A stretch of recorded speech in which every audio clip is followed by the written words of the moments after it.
rough couple of days. Been traveling. I'm currently in Florida.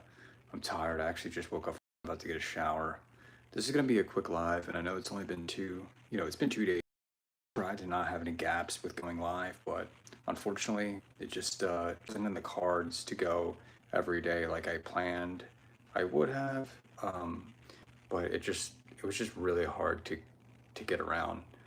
Uh, with that being said, I know it's been 2 days since you've seen me, and I want to go live longer, and I will do that.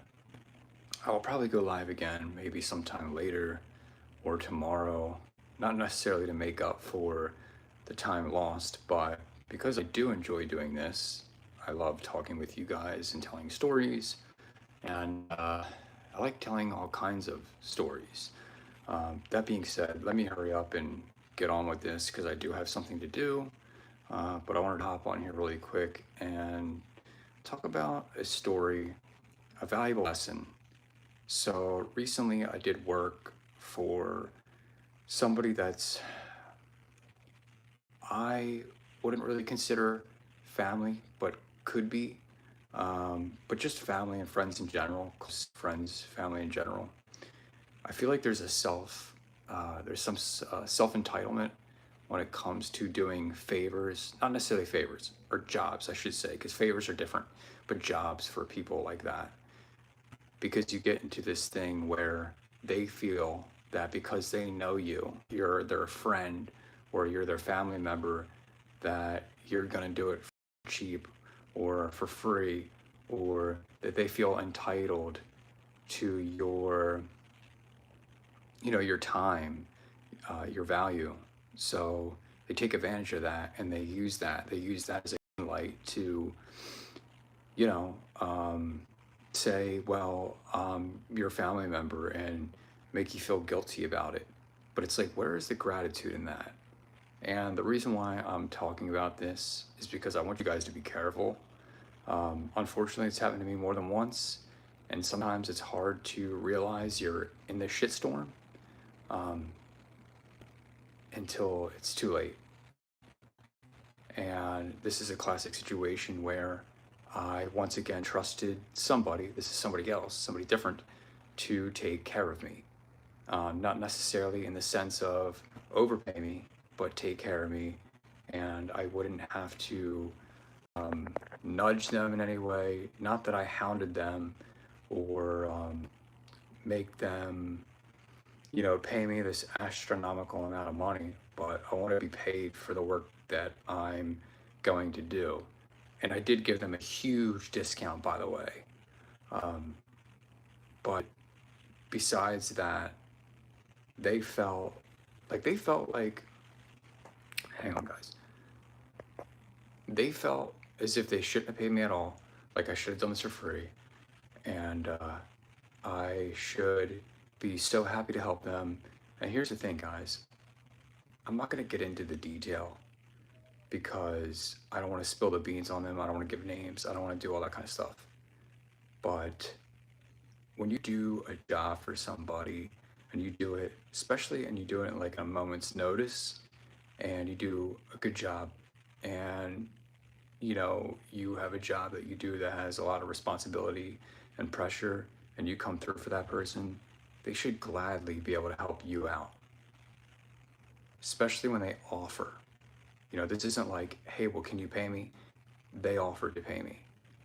And it's not even just about money, but just people taking advantage and using that family friend thing as some sort of badge, some sort of card to get free work out of you. And if anything, it should be the opposite. They should want to support you. Not that I asked for a lot of money or anything, but I did a big thing for them. And so, it's really easy to fall into that trap. So I just want to warn anybody out there that's listening to, one, to kind of know what to look for. But one thing I've learned is to not be so trusting when it comes to that. It's like, have a price or something in mind before you get started. Talk about the details before you get started. But also, it's like you gotta treat everybody the same, you know. It's okay to give somebody like a discount, but you can't have them walk all over you. And it's just, it's a difficult situation for both people. Well, mainly for you because you're the real one that suffers in it. But I've definitely learned a valuable lesson in doing this, and now my approach is completely different. Um, I won't be so trusting when it comes to this. I will, put stuff out on the table beforehand, and um, there's just a lot of things that you can kind of look for, just the way that somebody, their demeanor and how they want to do things, and like you can already kind of get a feel for, okay, I can see how this is going to go, especially if they have like a history of doing this type of thing. So yeah, um, I don't believe just overall that people should get off the hook because they're a friend or a family. I believe in helping them. I believe in, some sort of discount for sure, but if not, like I respect that too because it works both ways. But to get something for free and something that takes up a lot of your time, maybe you're taking off work for, it's just uncalled for. So just be careful out there. Um, if you're doing a job for somebody, uh, make sure that you get helped in return. So yeah, that's my message here. All right, I gotta go. I've gotta get a shower, and I still haven't gotten lunch, and I just took a long nap because I was just so drained from everything. I was mentally taxed, physically, so I'm gonna get off of here, but I wanted to pop on and talk about this because I think it's a very valuable lesson. So, all right, I'll see you guys.